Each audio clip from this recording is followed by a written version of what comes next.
हई बौरहवा कहाँ से आ गई, हमरा कुछो समझ में नहीं आवत, हमर माथा फेल हो गई। कह तरीका एक आजल जब एगो बेटी के बियाह होला आ घर पर ना निमन मिलेला त माई पे का गुजरेला एक माइया जाने ली। कह तरीका हौ नारद से कि धीरी जवा कैसे बांधी आए हो नारद बाबा, आ धीरी जवा कैसे बांधी ए हो नारद बाबा, धीरी जवा कैसे बांधी ए हो नारद बाबा। जय हो बक्सोरा बक्सर से हटिए।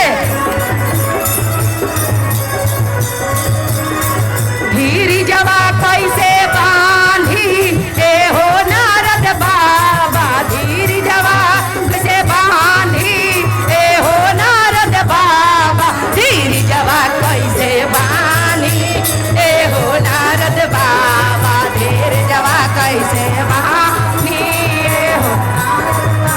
ए भैया मीठी मीठी कहतरी थोड़ा कम कहतरी का। अरे बेटी सन जोगनी दामाद बहुरावा,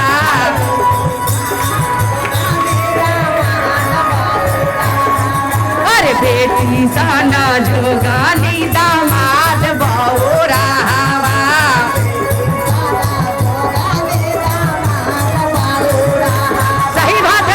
सही बात है कि गौरा रानी जितना संजोगती है उतना कोई से संजोगाएगा नहीं। हम लोग कहते हैं कि बस तसला के चाऊ में से भात में से तनी सुनी ना फेंकाई तो कोना काम के खाना, लेकिन वो क्या करती हैं, जिस थाली में खाना खाती है उस थाली से एक मुट्ठी निकाल के रख देती हैं। से कह तरीका कि गौरा साना जोगानी भोला जी बहुरा हवा,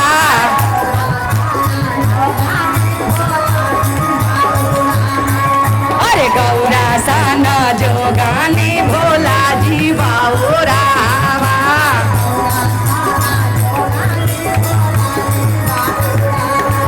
धीरी जवा कैसे बांधी ए हो नारद बाबा, धीरी जवा कैसे बांधी ए हो नारद बाबा, धीरी जवा कैसे बांधी ए हो नारद, धीरी जवा कैसे बांधी ए हो नारद बाबा।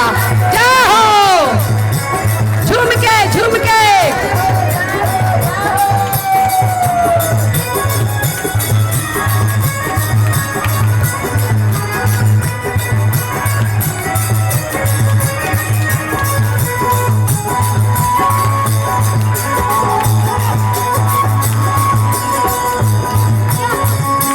क्या बात है।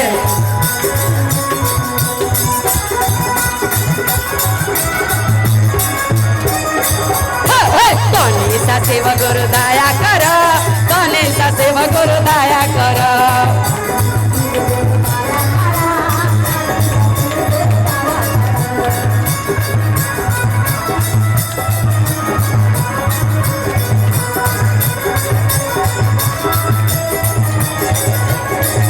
आओ का कहतरी ए दादा, एगो गलती रहे तब न माई छिपा लेवे, हई तो गलती के भंडार बारे।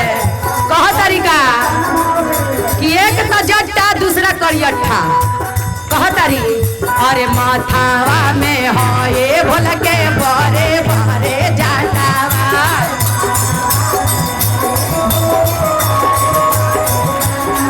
हई माथावा में हो ये भोल के बरे बरे जाटावा।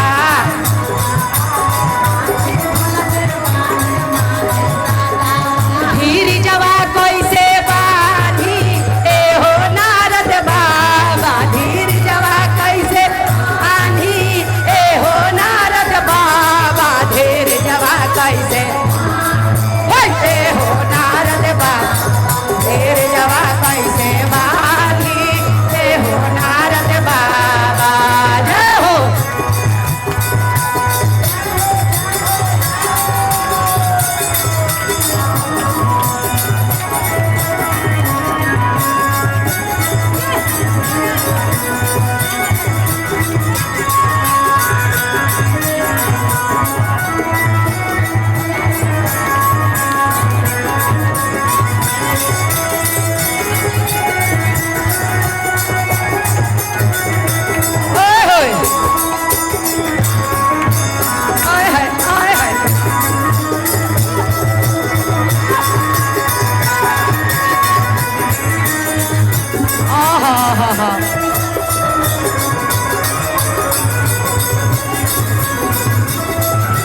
डमरुआ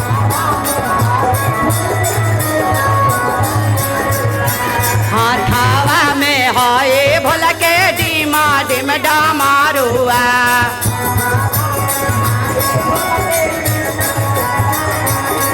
मरसलवा कहाँ पाई ए हो नारद बाबा मरसलवा कहाँ पाई ए हो नारद बाबा धीरी जवा कैसे